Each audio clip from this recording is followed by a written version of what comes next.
Thank you for that. So she was taking a step towards Kameshwara, and then she was seated on Kameshwara's lap. And now that we have seen that, now we are looking at where is this whole asana? Where are Kameshwara and Devi? Where are they situated? And that's where we looked at Shumeru Shrunga Madhyastha, or it could be Shumeru Madhya Shrungastha. After after describing the important seat of Devi as on the lap of Kameshwara, Kameshwara's left thigh in the previous nama.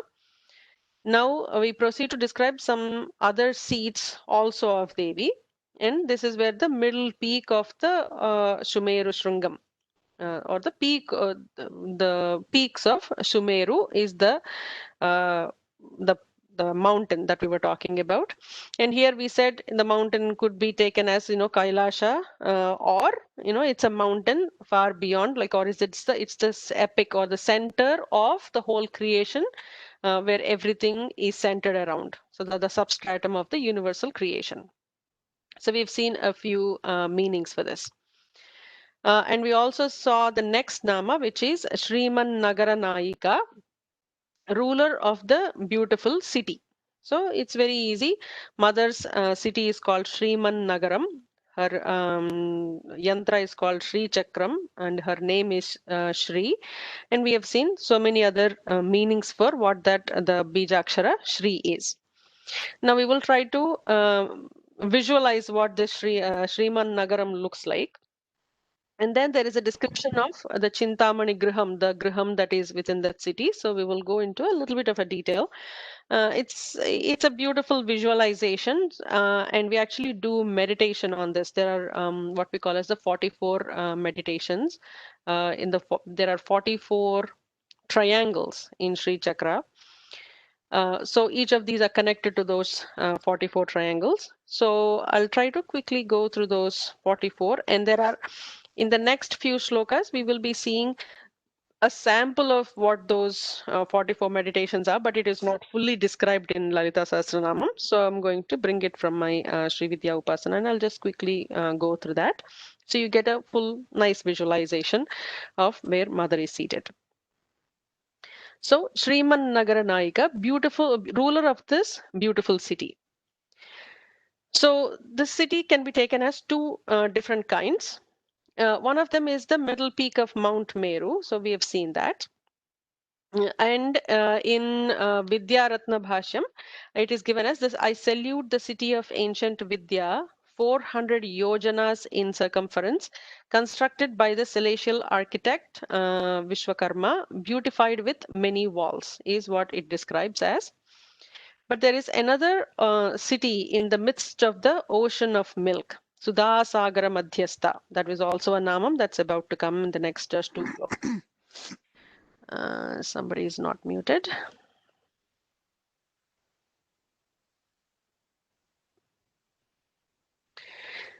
With many walls means there are 25 walls that are described.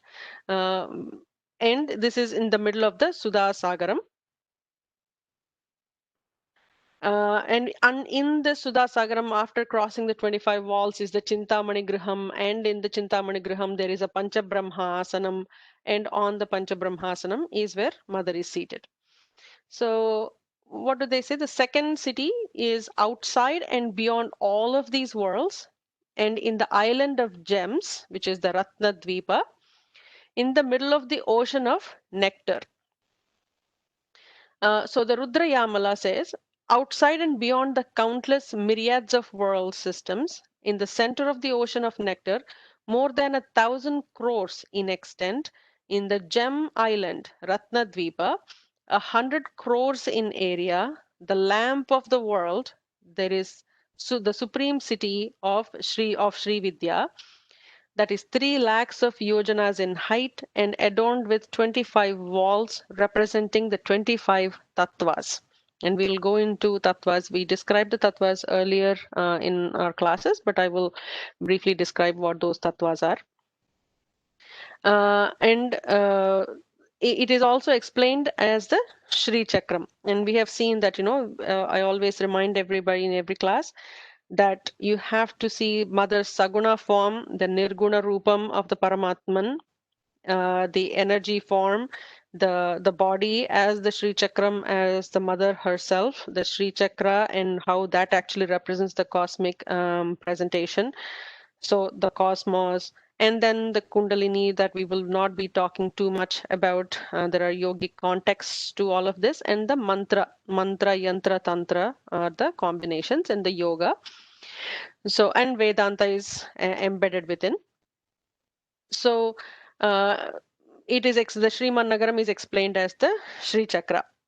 So, Chakra means a city, house, or a town, or an abode. And Gaudapada actually interpreted this as a Shri Pura to mean Sri Chakra. One may enter the city without knowing the Rishi. The city Pura of the Devas is impregnable. The city is surrounded by nectar, etc. And this is the description that's given. So the next nama, and just put all of these into a beautiful context. Let's look at from Sumeru Madhya Shringasta 22 and 23. And then we'll nicely describe each of these. So we said in 22nd shloka, Sumeru Madhya Shringasta or Sumeru Shringa Madhyastha, that's one nama. Shriman Nagara Naika is the other nama.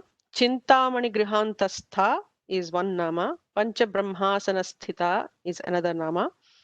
Mahapadmatavi Samstha is one nama. Kadamba Vanavasini is one nama. Sudhasagara Madhyastha is one nama. Kamakshi is one nama. Kamadayini is another nama. So till Sudha Sagara Madhyastha, we are now starting to describe. So if you start looking at the Chintamani Grihantastha, Chintamani is that jewel which yields all the objects desired. And we have spoken about this a little bit too. In the Samudra, the Sagara, Samudra, what is that? Kshira Sagara Mathanam. Of the things that came out, there was the Indra's Vajra, there was a Chintamani that came, and of course we know of the Halahalam, Lakshmi, Mother Lakshmi also emerged from this when they were churning the milk ocean. From there came this Chintamani, and Devatas to have that Chintamani. What it does is, a Chintamani is the uh, giver of all the boons, all the wishes, or the grantor of all the wishes. So there is one with Devas. What are we saying here? The whole house is built with Chintamanis. Imagine.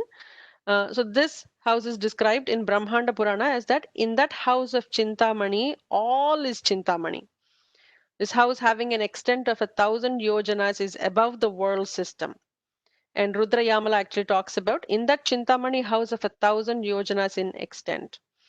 The house which is on Meru is smaller in size. May that house, built of Chintamani stone, which is on the northern side of Srinagar, Sringara Vanam, whether with all the devas go to worship, remove all my mental trouble, chintas. In the Gaudapada Sutra, the house is explained as the place of origin of all those mantras which bestow all desired objects, chintita, and its construction is elaborately described. So, multiple meanings, as with any of the Lalita Sahasranamam or any of the Vishnu Sahasranamam meanings. So, Chintamani is it actually bestows all the desires. And do we take it as a precious stone? For sure, you can take it as that. But the other meaning is each of there is a Pancha Rudras actually. If you don't mind, I'm going to share my screen. I don't know if everybody has seen an image of Pancha Rudra Shivalinga. I cannot see the screen, Sriji. Yeah, I'm just about to share. Give me just 1 second, please.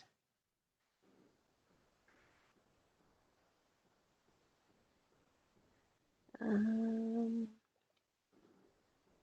I cannot see you either. Right? I know today I'm actually not equipped to do a video. Oh, okay, okay. Yeah,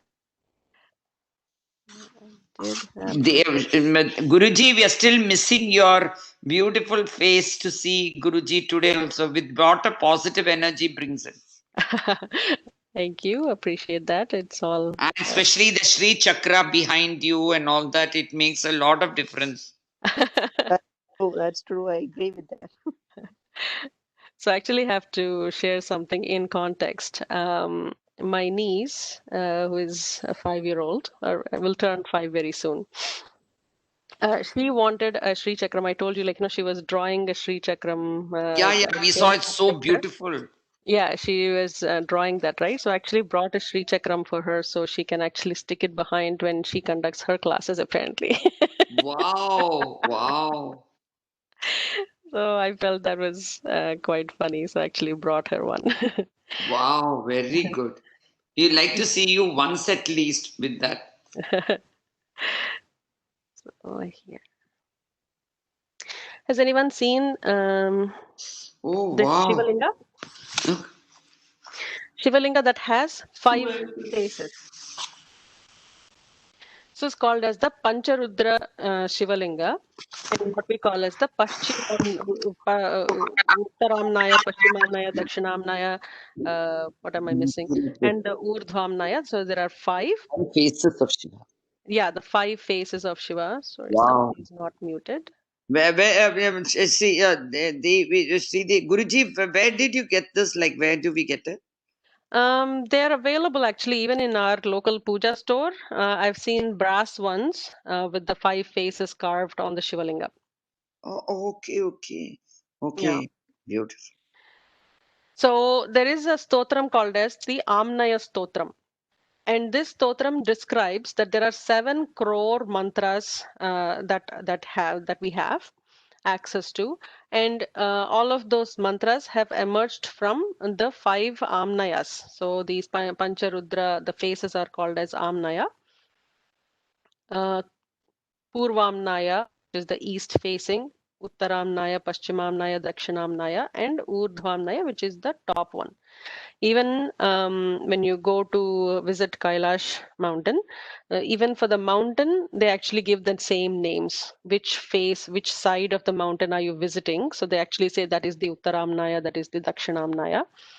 That's information that I received from my brother because he visited that place, Kailash, last year. So the 7 crore mantras have emerged from the Amnayas. Sorry, the fifth one is Uttara. Urdhva. Urdhva means the up one, the one on the top facing upwards. Thank you. Yeah. So the Purva, Dakshina, Uttara, and Paschima are the directions that they are facing, and the 5th one is the up one. So the Amnaya Stotram, if you want to look it up, you'd actually know that, where did the Shakta mantras emerged from. Go ahead, Jayaramanji.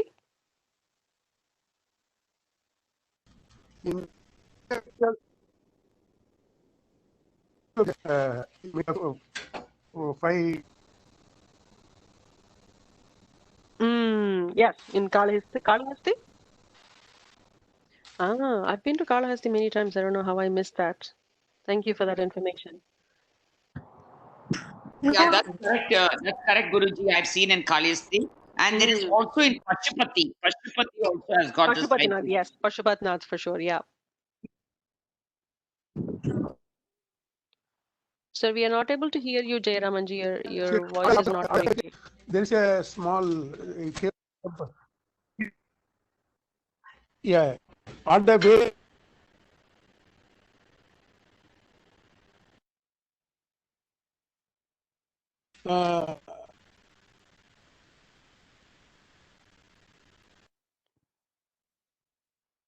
Research is that they have installed this episode. It looks like Swayambhu only. Yeah. The Kalahasti one? Maybe Sorry, yeah.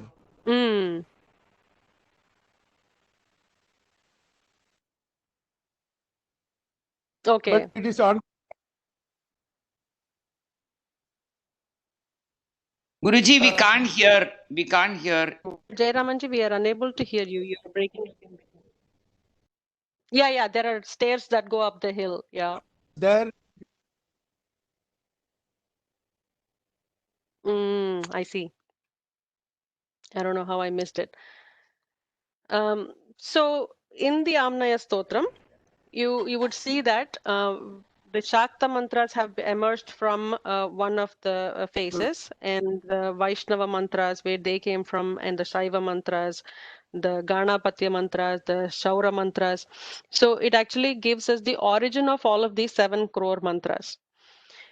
So because Mother and Shiva and Shakti are non-different, what we're talking about, Chintamani Graham, actually is the where, phone. so Lataji, you're not muted. Sorry.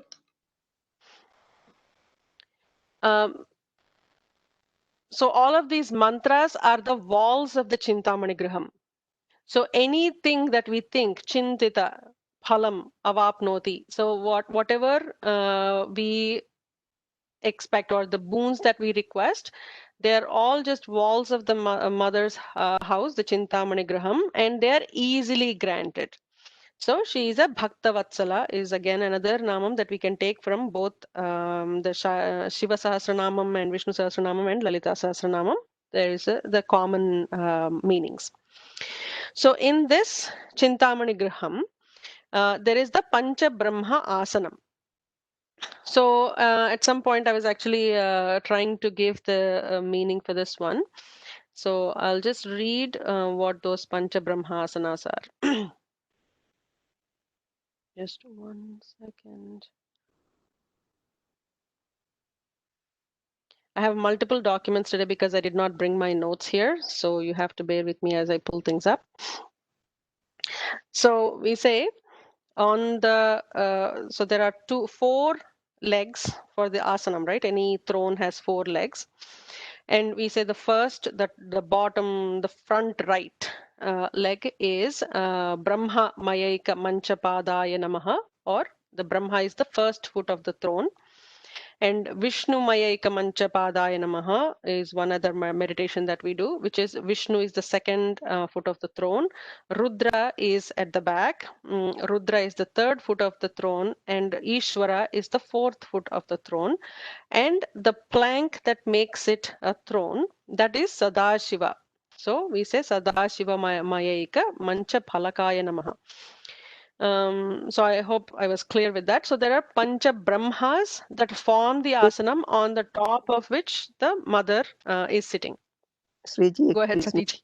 Just one thing. Yesterday itself, I wanted to ask you this. What's the difference between Ishvara and like Vishnu?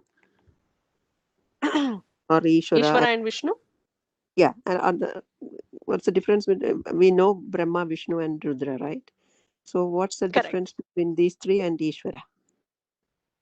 So there is the creation aspect, which is Brahma, and Vishnu aspect is the sustenance aspect, Right. and Rudra aspect is the Pralaya aspect. That we know, But yeah, the fourth correct. one. So in Sri Vidya, we actually talk about 2 other aspects, which is once there is pralayam, there is always a manifestation, right? Like there is the manifestation and unmanifestation, or just elasticity, just as the rubber band just springs out and comes back in. Right. And we say for reaching moksha and not to have the other, births, there are other concepts of, there is remanifestation and final complete dissolution. And we call this Tirodhanam and Anug. So there is Srishti, Sthiti, Samhara, Tirodhana, Anugraha. So these are the 2 additional steps in Sri Vidya. And Rudra, we know, is for dissolution. Ishvara is for Tirodhanam, and Sadashiva is the final, there is no coming back after the Anugraham. So after And that aspect of after dissolution, what then Tirodhanam is? remanifestation. Remanifestation. That's Tirodhanam? Yeah. Okay, I thought its disappearance is Tirodhana. No, it's a Uh, because no, it's remanifestation, at least in Sri Vidya, the way I know. in Malayalam we use Tirodhanam for disappearance. That's why I asked. Okay. Okay. So Yeah. it's re-manifestation. Yeah. So it's remanifestation because after pralaya, there is manifestation again. Pralaya is just the unmanifestation of the whole thing and just going back to the God's particle. And then there is manifestation that comes back. Okay, and the Anugraham is? Anugraham is never to come back. So always, continue permanent merger in the consciousness. Oh, okay. All right. Thank you. So that's why there are, and these five, the Brahma, Vishnu, Rudra, Ishvara, Sadashiva, we actually plot them on in the body as well, on under various nadis and chakras and things like that. And they are represented as mother's asana. Essentially, you can take it as, oh, like mother is sitting on my favorite god. Sorry, Guruji, say we So plotted on the 5 what? In the body, in different chakras, various parts of the body, we plot the 5 Brahmas, the Pancha Brahmas. Okay. Okay. and who are the Pancha Brahmas? Brahma, Vishnu, Rudra, Ishvara, and Sadashiva. Oh, they're called Pancha Brahmas. They are called Pancha Brahmas. Okay. No, Guruji, I just wanted to make just once again go through with it. There are 4 legs which you said is Brahma, Vishnu, Rudra, and Shiva. Ishvara, sorry. Brahma, Vishnu, Rudra, and Ishvara. Ishvara. And the plank is? Sadashiva. Oh, Sadashiva. The plank is the Sadashiva. Yeah. Where mother sits. Correct. Okay. Sorry, Guruji. Guruji, I have seen in one temple over there, I think you had also looked into where our the one in Rochester. There I've seen the Devi is sitting on the top of the Shiva. Correct. Is it the Rajarajeshwari temple you're Yes, talking? yes, Yeah, the Rajarajeshwari Rajarajeshwari temple. Yeah. There is a bimbam where when Devi is sitting on that Simhasanam is like Shiva is lying down like that. Yeah. Which is the Sadashiva Palakam that we are talking about. Oh, So just trying Oh. to. That's why I thought, I'd just give this context because you might have seen this picture. So I'm just going to pull up something on the screen. Hopefully, Okay. just Googled an image. Because there I really was taken by surprise and I said how Shiva is lying like that. Now I can understand it's, when you're connecting it. Exactly. And that's the context that we need to understand, right? Otherwise, it's confusing. Because, we would say, oh, Shiva is my favorite god. I don't know why mother is, sitting on. So Oh. here's the image I Guruji, pulled up. I have a question. What Sure. is the difference between Ishvara and Shiva? Sadashiva, both are same, right? So there are different aspects or different functions of Bhagavan, right? Like all of the Bhagavan names are just performing various functions. And as we were just discussing, Brahma does the Srishti, right? Brahma is the Srishti Karta. Yeah. Vishnu is the Sthiti Karta. He maintains. And Rudra is, he takes care of the dissolution or pralaya. And then Ishvara is for Tirodhana, the remanifestation. And Sadashiva is for complete like merger into consciousness without coming back, without any further manifestations. Okay, thank you. So So, here, Guruji, sorry. Basically, Anugraha is the point where you never come back, and that's the state when you come to that Sadashiva, they mean to say. correct, exactly. Thank you. Yeah. So in this one, you would notice the Pancha Brahmas as asana and then Sadashiva as the plank.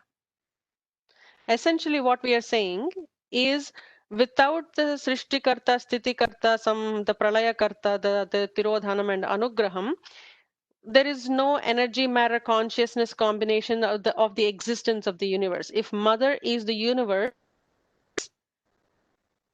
the substratum for the existence of the universe is these Pancha Brahmas. In a sense, she is sitting on. Did I make any sense with that? To represent the concept of the existence, the universal, the manifested universe's existence, all of this existence is dependent on those Pancha Brahmas. Right? Can you make it a more little simpler, Guruji? So when she's sitting on top of it, what does that indicate? All of the It is creation. it is indicating that Mother is the manifested universe. She is the Parashakti, the energy, matter, consciousness combination.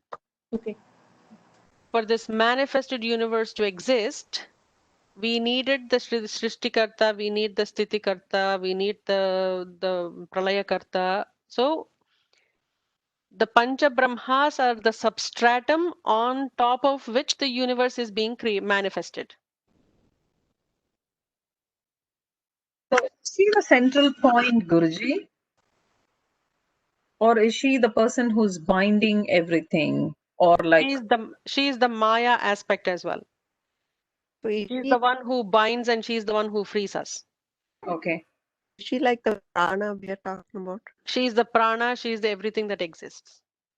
Okay. The Prakriti, yeah. She is the Prakriti, all the manifested universe. Maya, everything is the same. Yeah. Okay. Everything is her. And what is she?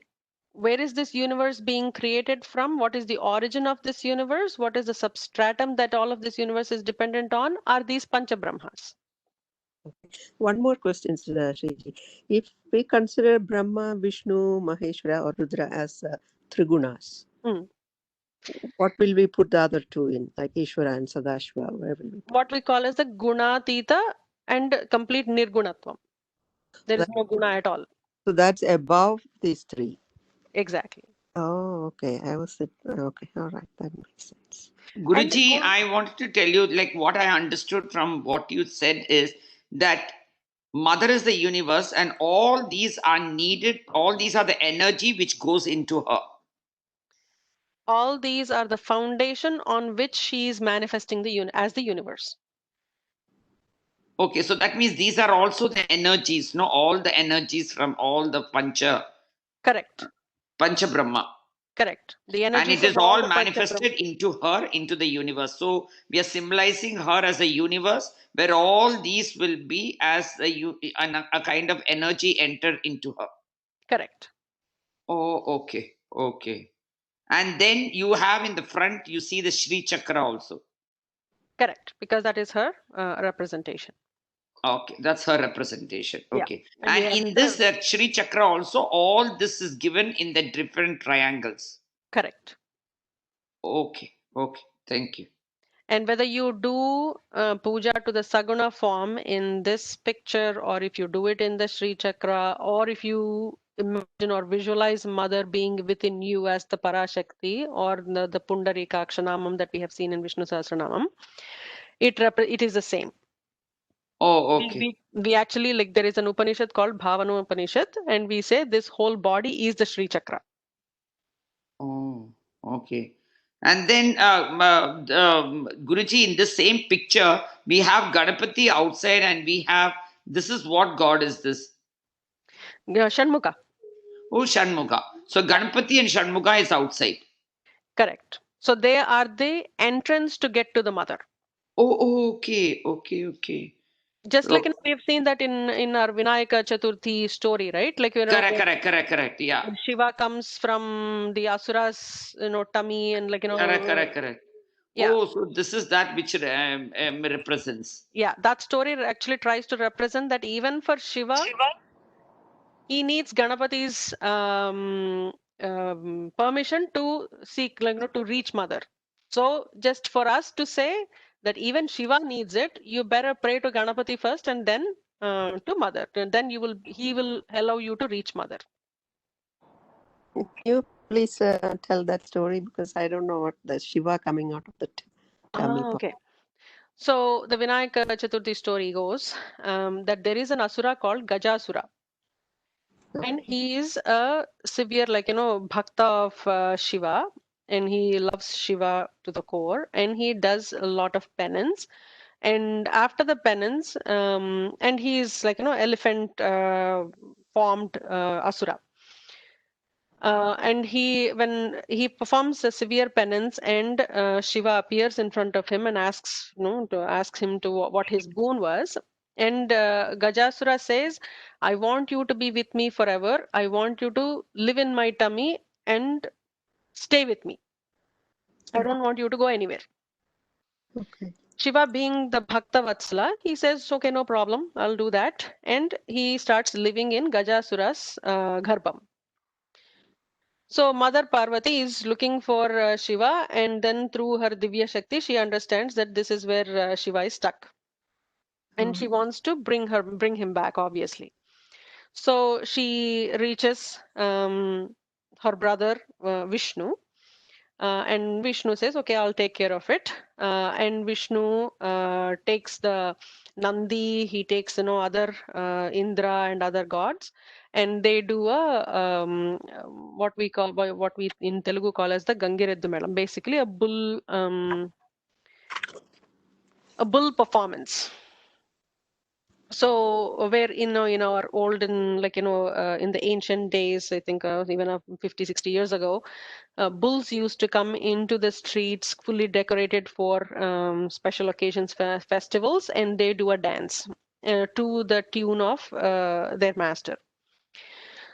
So Vishnu brings all of this performance, and he starts playing this performance in Gajasura's city.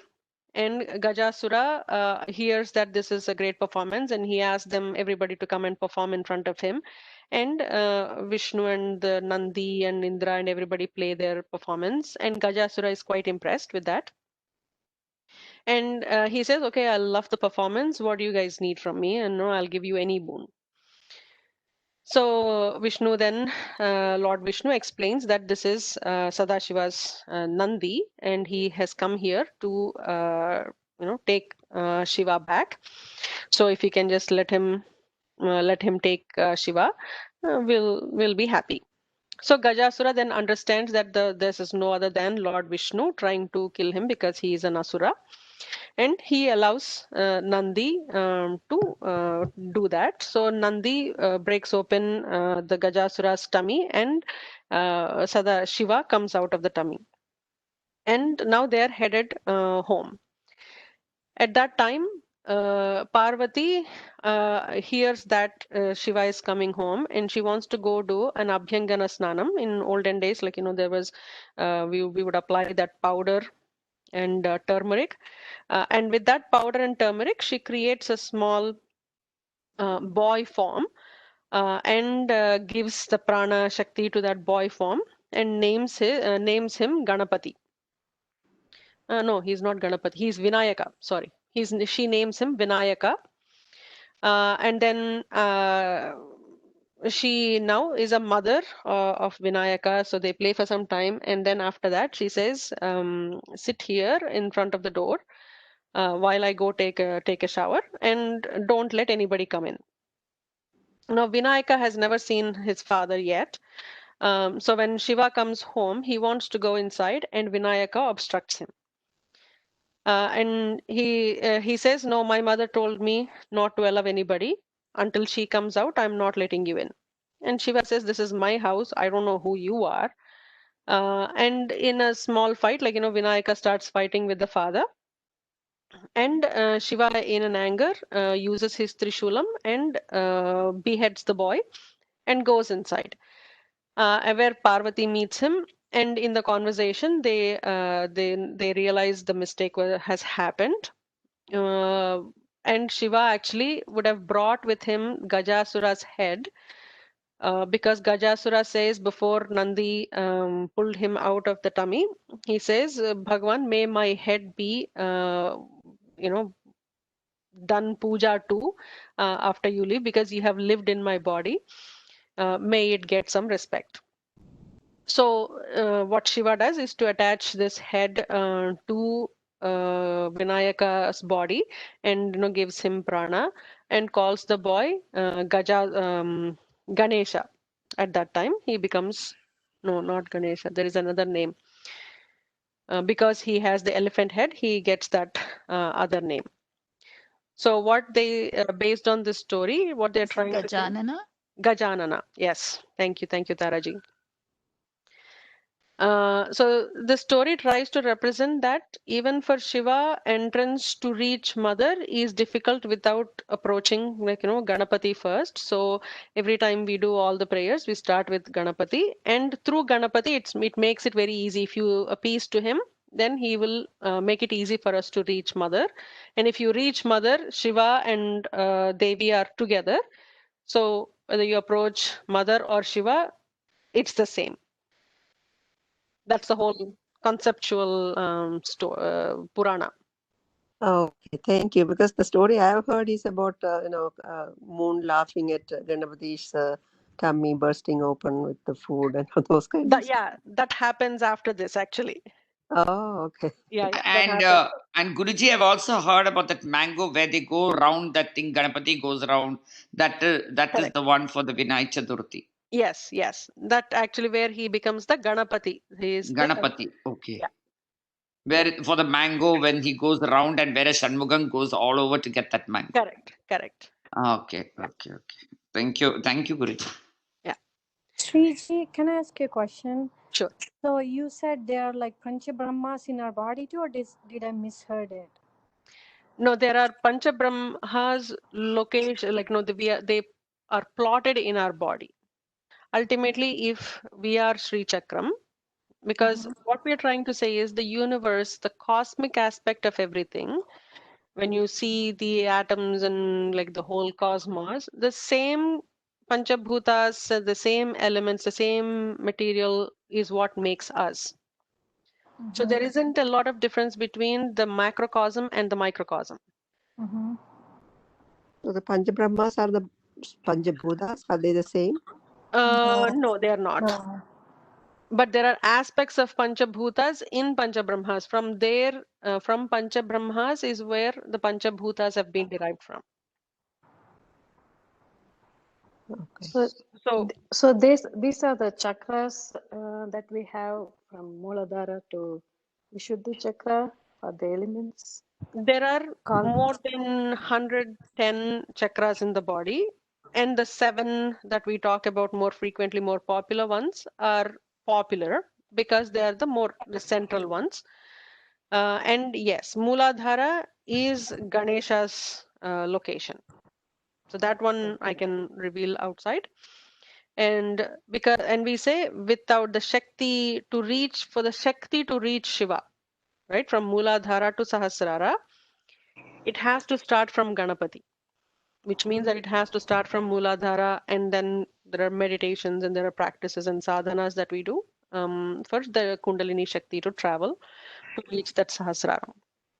And while she is touching all of these Panchabrahmas, she'll go through that path. Oh, okay. They are the Granthis. Are they the Granthis, these Panchabrahmas?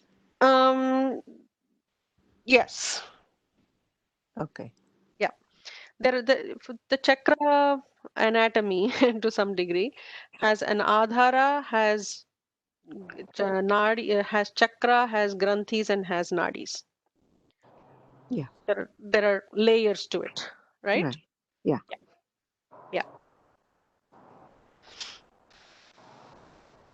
Okay. So that's the concept of Pancha Brahmasanam. So if you see that she is sitting on Shiva, she is the substratum of the existence of the universe is on these Pancha Brahmas. I don't know if my sentence is actually making sense or not. They are the foundation where the universe has manifested itself, and she is the representation of the manifested universe. Okay. So the next one. Guruji, in Sri Chakram, like the point that which you said, is that the point which? So let's look at a Sri Yantra here that I have pulled up. So this is the Bindu. Yeah, the right? Bindu, Yeah. I'll just zoom it a little bit.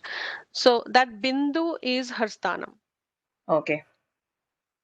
And that's where we do the Darpana means we say na Bindu Tarpana Santushta. So that's her location. And essentially, if you remember from a couple classes ago, we were talking about this being, so this is the cosmic, like the center point, the God's particle, let's assume that to be the Bindu. Then the whole universe has manifested itself or went from the point to a large, like, billions of galaxies, which is the manifestation of all of these other layers. So we say this is the manifested final, like, universe that we see now. We call this the Bhupuram. And there are multiple ways there. This is the Trailokya Mohana Chakram and like the multiple names to this. And from here, so this is the process of universal creation. From the Bindu came the Bhupuram.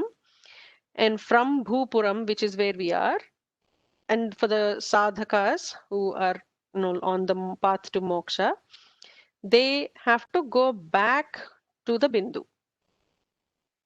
That's the whole concept of, and this is not, it's not tracing this on the floor and drawing and jumping on it, right? It's like, each of these are crossing the tanmatras, crossing the jnanendriyas, crossing the karmendriyas, lots of karma, yoga, sadhana, lots of meditation, it's a complex structure overall, a lifestyle that's built around it. So to pass each stages, how do you pass the stage of sense control, like the Shama Dhamma that we talk about in Vedanta? Sri Vidya actually gives some practical steps on how to do that. But again, practical steps doesn't mean everybody get there very quickly. Somebody like me takes time. So just going through that, reverse engineer that process. If from the consciousness, from the Satchitananda Parabrahman came the Panchabhutas, from the Panchabhutas came the Tanmatras, which is the Shabda, Sparsha, Rupa, Rasa, Gandha. And from those came the Jnanendriyas, from those came the Karmendriyas and the Antahkarana. If I have to go back to consciousness, then I have to pass the stages in the same number of steps. So go beyond karmendriyas, go beyond antakarana, which is the ego, the chitta, mano, buddhi, ahankara, right? And then go back from karmendriyas to jnanendriyas to tanmatras to panchabhutas, and then we will reach the Parabrahman. So that's the path where we talked about the clockwise, anti-clockwise, and stuff like that. So those are the two paths of Srishti and Samhara.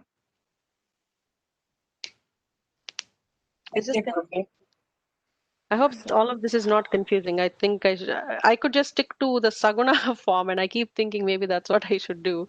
It's very easy to see Mother in her form and explain it in one context, but I try to add some other deeper meanings. I don't want anybody to think it's a story.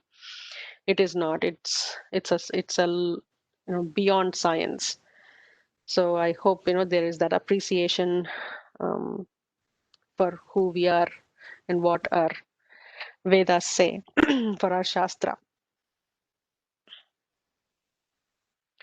But Guruji, I want to say is regarding the Sri Chakra, as you said that in between the Bindu point and all that, but everything on the sidewise, like it looks like a fire, that orange one, and then the yellow one, all that, each of them we'll have to understand because it's got a very deeper meaning. Is that correct, Guruji? It's way deeper. So even if because you brought up colors, you would notice this is the rainbow colors. Infrared, like infrared, red to violet, and violet to red. Yeah, but it signifies all these. It signifies each of this, like one here, all this, it must be signified. I think in earlier classes also you did explain to us, but then, I mean, it is too into a depth of it, so it's just going away from my memory. But I'm seeing Devi as what you showed earlier. That's more into my eyes memory than the Sri Chakra. But slowly we have yes. Correct. And as we learn through this process, my hope is not that everybody will understand all the concepts, because it's way beyond comprehension, right? Like Vedanta generally is anything in the Vedas. It will take time. And remember, Satiji actually sent a story to us at some point where a little boy was trying to get water from in this cane basket, and the water keeps dropping off. But there is purification of the mind. All of this is going into your subtle memories, and it's not a concept that we would understand within a day or two. If it was that case, then we would have already learned it and we would have been merged with consciousness long ago. It's complex information. So with each of these sessions, I'm hoping, like, I'll pass on some information that I have received from my gurus. And hopefully over a period of time. We really like to learn this Sri Chakra details. Yes, sir. Yes, Guruji. What she's saying is right. We would like to learn Sri Chakra, but I think that one class should be only on Sri Chakra. Then Correct. in the end, by the time we would have gone through in the end, so that by the time we would have learned all the meanings, and then it makes to connect them and then get into it. I agree. Tathastu is what I can say. Hopefully, we will get there. I plan to do it as soon as we reach about 113th sloka. From here, some of the slokas will go much faster, like Bhavani, Bhavana, Gamya. Like, we've been learning some Vedanta in Gita and Vishnu Sahasranamam. So it'll go much faster. Where we actually talk about chakras in Lalita Sahasranamam, it would be in the shlokas between 100 before 113, like after 99 and 100. 108 or 109 or something like that. So once we reach that point, I think we will be ready to do a full session. So I'm hoping I'll be able to do that. But there is a lot more theoretical understanding we need before we can appreciate what's being taught. If I just showed you what positions and what devis are in which position, it's theoretical knowledge. But in order to appreciate in its full glory, I'll be doing that. So I'm hoping to do it, and we will get to it by 2021. It should be embedded in our subconscious and in our conscious mind too, like a computer. Yeah. For now, pick a number. Go ahead, Padmaji. No. I was just looking at the symmetry, right? The north and south, they are asymmetrical, but the left and right are symmetrical. Correct. So there are 5 upward pointing triangles, and there are 5 downward pointing and 4 upward pointing triangles, and those upward and downward pointing triangles represent Shiva and Shakti. Together they form 44 triangles in this. That's why you would not see the top and the bottom being symmetrical if you fold it vertically. Halfway it is, but to the left and right it looks correct. But so the Guruji, these triangles are meditations, which is trying to say. All of this is meditation. Ultimately, to reach consciousness, we need meditate. Okay. No matter, we can do a lot of puja, but you have to internalize all of this. And that's where Lalita Sahasranamam says, Antarmukha Samaradhya Bahirmukha Sudurlabha. Antarmukhatvam, or internalizing it, is how you will find Bhagavan. And we've been seeing this, Pundarikaksha, if he's living in the heart, and when we do puja outside, not that the puja is wrong, it's that though you're doing puja there, know that he is living within you. You just brought him outside, and that's why we learned prana pratishtha, right? Because we are bringing him from within us to install the prana into that murti and bringing him back into our body, just to make this, what Shakti is coming back to you is in geometrical proportions. So meditation is what will get us there. And then there is something called as ajapa, is what we call it, and some of you practice that. The breath, the inhalation, exhalation, all of this will start becoming like mantra shaktis as you are learning more and more. And always know that this is not a one-day process. You can always Google it and try to read a lot about it and be confused a year later, or learn it in the structure what Guru Parampara has taught us.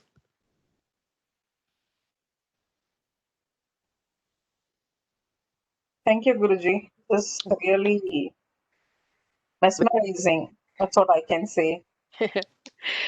It is. And very magical. So the topic, it can keep going. I have so many questions to ask. I don't want to ask you now. It's already 9:30. So it's so magical. Yeah, I would spend my whole life on this. I love my job, actually. I love my job. So I do spend like, 8 to 9 hours on my job and always available for it. But I'm actually hoping for an early retirement so I can just spend my life just on this.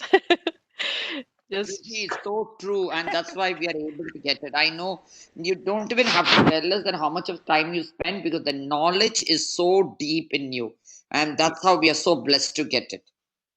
I don't know about that, Lataji. It's just I what I know, would say I know the way you say that. You have learned it, Guruji. I know only a person who has learned and done research and gone through with it and have done that homework is the only person who can do it. And I can see that in you. I hope everyone agrees with it. Okay. With that, I would just Yes, totally agree with you. Yes. Yes, yeah. we agree. And you would know that we are all purely instruments, right? Like I keep saying that it's, what I think I'm asked to share and who shares and what they share and with who, all of that connection is made by Bhagavan. So I would only be say like, it's the blessings of Bhagavati. I cannot take credit for any of the statements or actually even think that I know anything at all. There is immense amount of knowledge and what we know is a speck of dust. That is your humbleness, Guruji. And we have to say that Devi has chosen all of us, whoever here today, to learn from you, that we are also blessed through you. They should be some nimittam, correct? So that must be through you. Without you, we won't be getting this information. Yeah, So you're right. And that nimittam is there. So the nimittam can be through anybody. And now we have got you. And that's what I said. COVID is a blessing to us in this way. I would I agree totally with that agree. last I statement. totally agree. Okay, with that, we'll pause for the week. I'll just do a short prayer. ॐ सर्वे भवन्तु सुखिनः सर्वे सन्तु निरामयाः सर्वे भद्राणि पश्यन्तु मा कश्चित् दुःखभाग् भवेत् ॐ शान्ति शान्ति शान्तिः हरिः ॐ श्रीगुरुभ्यो नमः हरिः ॐ लोका समस्ता सुखिनो भवन्तु. Sarvam Sri Paradevatarpanamastu. Thank you so much for your time. We'll catch up next week. Thank you. Thank you, Have a good Guruji. Thank you. Thank you. Dhanyavadaha. Dhanyawadaha. Guruji, is it Thank you and good night, Guruji.